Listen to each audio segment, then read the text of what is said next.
over to you, Kipp. Thanks. Yes, thank you. Good to see everyone. It's a hard week to preach in a world that is awakened once again to war. I know we come expecting something, maybe answers, maybe something else. I will tell you up front, I don't have answers. But I offer this as our first reading by the poet Anne Weems. Our first reading, I no longer pray for peace. On the edge of war, 1 foot already in, I no longer pray for peace. I pray for miracles. I pray that stone hearts will turn to tender-heartedness and evil intentions will turn to mercifulness. And all the soldiers already deployed will be snatched out of harm's way, and the whole world will be astounded onto its knees. I pray that all the God talk will take bones and stand up and shed its cloak of faithlessness and walk again in its powerful truth. I pray that the whole world might sit down together and share its bread and its wine. Some say there is no hope, but then I've always applauded the holy fools who never seem to give up on the scandalousness of our faith, that we are loved by God, that we can truly love one another. I no longer pray for peace. I pray for miracles. In the church year, this is the last season of the last Sunday of the season of Epiphany. It's the last Sunday before we start the season of Lent. This is called Transfiguration Sunday. And the central story, the gospel reading, is of Jesus up on a mountain with his some of his disciples, and he's transformed before them, and Moses and Elijah show up. But I'm not reading that story this morning. I'm reading the assigned reading from the book of Exodus, which also involves transformation and glowing. And this is how it goes from Exodus 34. As Moses came down from Mount Sinai, carrying the 2 tablets of the covenant, he was not aware that the skin on his face was radiant from speaking with God. When Aaron and the other Israelites saw Moses, they were afraid to approach him because of the radiance of the skin of his face. Only when Moses called to them did Aaron and the leaders of the community come near, and then Moses spoke to them. Later, all the Israelites gathered around, and Moses gave them the instructions he had received from God on Mount Sinai. When he finished speaking to them, Moses put a veil over his face. Whenever Moses entered the presence of God, he would remove the veil until he came out again.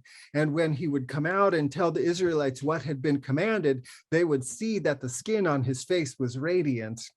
Then he would put the veil over his face again until he went in to speak with God. This is God's good news. So here's an unexpected parable for our day. Moses put a mask on his face in public and kept it there until he was back in private. And he did this to protect other people. Sometimes the Bible does have easy answers. Moses also grew horns on his head from being in God's presence. I know you probably didn't hear that in the reading, but that's what some ancient Christians thought the story said. If you look up images of Michelangelo's statue of Moses, and you're on your devices, so you can Google over there right now, that's what you'll see. A chiseled, which is not just a pun about a statue. I mean, the guy is ripped. The guns on him, that's a left arm you would not want to take on in an arm wrestling tournament. Anyway, Michelangelo loved his Moses, I guess. Michelangelo's Moses is a chiseled beardo with 2 horns sticking up out of his head, looking for all the world like an ancient hipster who went in for some odd kind of body modification. That comes from a mistranslation of what might actually have been wordplay in the Hebrew Bible. The Hebrew word that says Moses' face was radiant, that it shone, can also be translated as horned. And the 4th century translation of the Bible into Latin opted for that one. So while our English translations now position Moses as getting a potentially lucrative account with a miraculous skincare regimen company, generations of Bible readers thought of him with horns growing from his head. It's just one of the funny things about a long and head-spinning section of Exodus. The assigned reading today is just these 7 verses that I read for you, but it's part of a much longer tale in which Moses spends a lot of quality time with God while the people wonder what in the world is going on. The story shows multiple sides of God, including, I'm not kidding, God's backside, and multiple sides of Moses. It is in turns hilarious and heartbreaking and terrifying. It starts with God summoning Moses up onto the mountain with the promise of stone tablets of commandments. When Moses gets up there, the story says, the cloud covered the mountain. The glory of the Lord settled on Mount Sinai, and the cloud covered it for 6 days. On the 7th day, God called to Moses out of the cloud. That's right. God summoned Moses to a date and then made him wait a whole week while God was getting ready. Who knew that God was such a diva?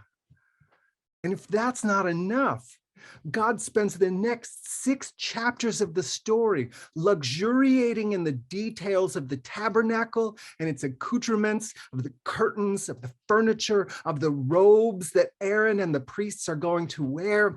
Darling, this is Broadway in the Bible. But it's not all fun.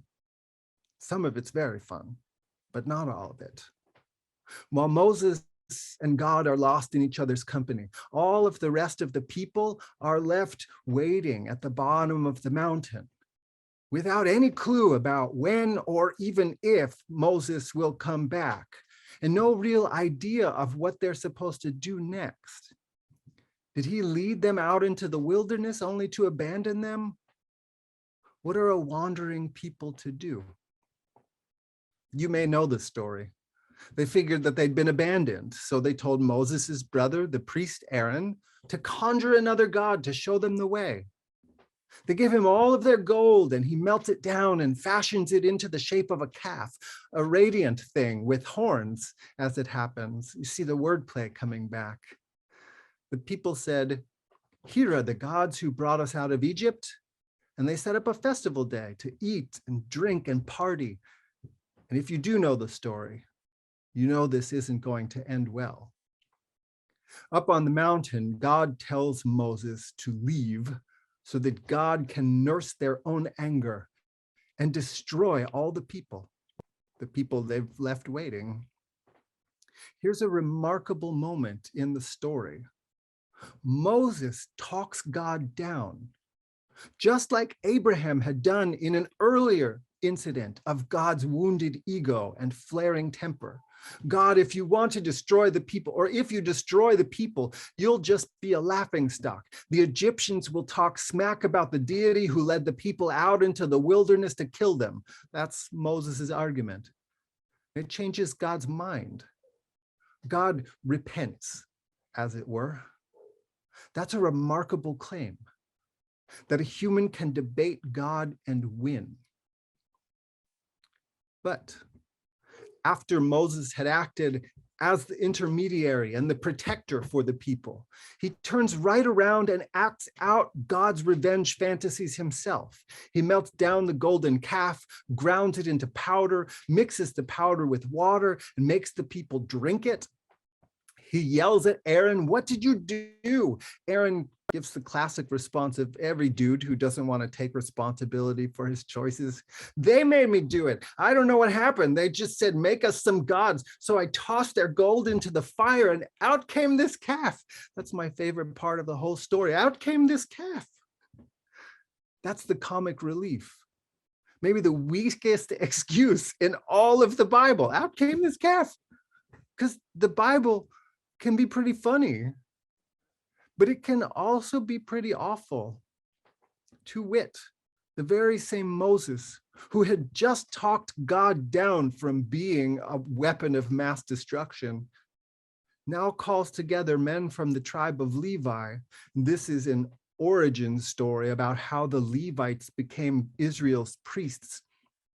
And he tells them, this is what God says. Put on your swords and go throughout the camp to kill your brothers, your friends, and your neighbors.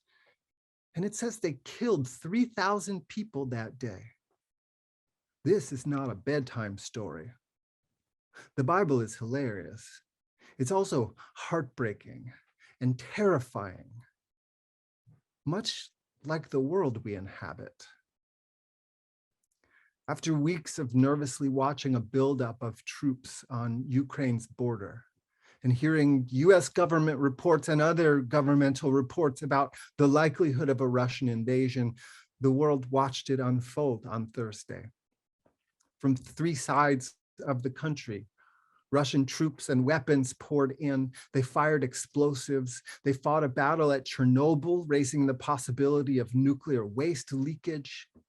The siege is still going on. I have been checking New York Times headlines in an unhealthy manner.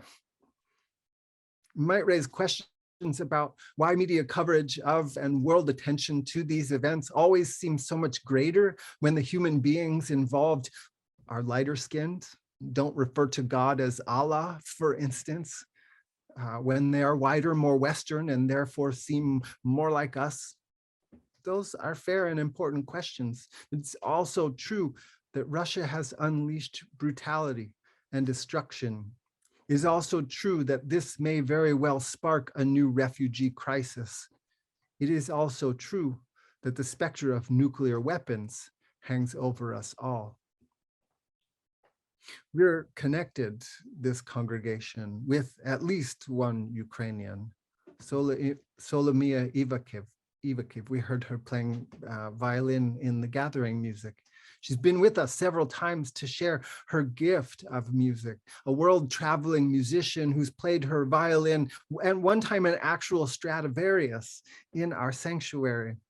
The last time we saw her was just over a year ago, when she joined us on Zoom long enough to play a couple of pieces in honor of Linda's 20th anniversary here. On Thursday, Kyoko and I independently reached out to her with words of support, let her know that her friends here are holding her and her nation in prayer. And on the day that all of this unfolded, I also had occasion to smile and to be gobsmacked by beauty and to laugh, because life in this world is hilarious and heartbreaking and terrifying and tragic, like the Bible. One of the challenges and invitations of reading the Bible in this world, our world, is to notice the different pictures of God that it presents. Even in the narrative of Exodus and God's interactions with Moses, God is seen as needy and passionate and generous, as a diva and a lover, a destroyer and a creator, as open to being changed, as prone to rage, as provider of life and bottomless love. These contrasts and paradoxes, they're evident throughout the Hebrew Bible. We can also see them in the Christian scriptures as well. We should never make the mistake of saying the God of the Old Testament and the God of the New Testament. The same God in the Christian scriptures who said to love the world eternally and endlessly in and through Jesus, also in the book of Acts, causes a married couple to drop dead on the spot, one after the other, when they sell their property, hold back some of the proceeds from the community, and then lie about it. Absolutely loving, absolutely brutal. There are a couple of ways we might see these divergent portrayals of God. On the one hand, we might take them as pretty straightforward accounts. They're in the Bible, right? And the Bible is supposed to tell us about God. These are the stories we have, so we have to submit ourselves to them. Never mind if they sometimes imagine God as being as predictably unpredictable as an abusive parent or partner. They tell us what we need to know and what we have to do, because the word comes down from on high and it is our job to listen to it. This reading gives us an authoritarian God. An awful lot of Christians seem to want this authoritarian God. And an awful lot of damage is done in the name and in the image of this authoritarian God. The authoritarian impulse props up white supremacy. It gave a demagogue 4 years in the White House and an ongoing platform to spout lies that erode democracy.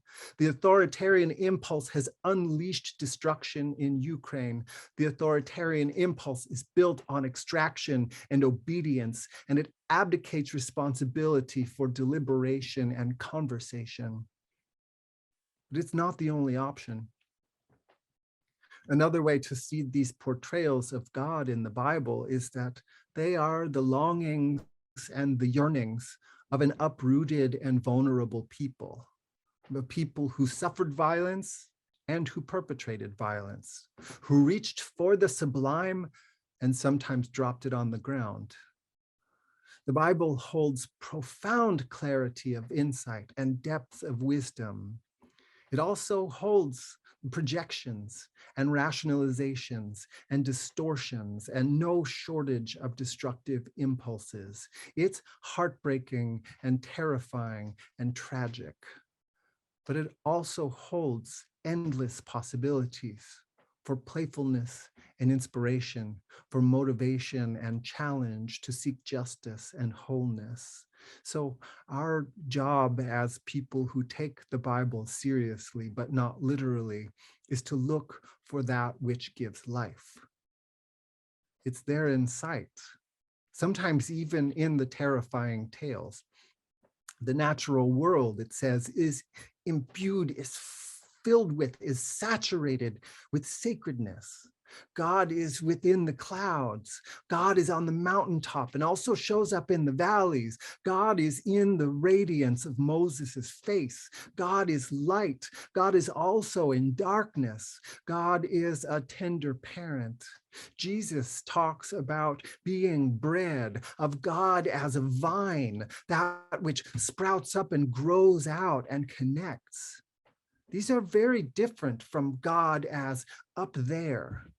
These are metaphors of God as within and around and among, God as gatherer. They're not God as do this or else. They are God as growth and connection, as the very source of life, life that persists in spite of the odds. I don't know how this helps us in the short term. I don't mean to offer it for easy answers. I don't know what it does for Ukrainian families sheltering in subway stations. I don't know how it soothes Philadelphia mothers grieving gunshot deaths. I don't intend to make promises that the Bible won't keep. But I know this: authoritarianism is dangerous in politics and in theology. I also know this: that today in the church calendar is Transfiguration Sunday, as I said, about a story in which Jesus goes up on a mountain with a few disciples and ends up in deep conversation with Moses and Elijah. The story is named the Transfiguration because of what happens to Jesus in it. He starts shining like Moses. But maybe we can think of the day as actually charging the transfiguration of God, or the transfiguration of our images of God. And maybe that can transfigure our ways of being in community with each other. To say no to an authoritarian God is to say no to authoritarianism at all levels. And maybe that will undo a little of the damage that human beings do. Hilarious, heartbreaking, terrifying, and tragic, but also full of possibility. Maybe this is God's good news. Amen.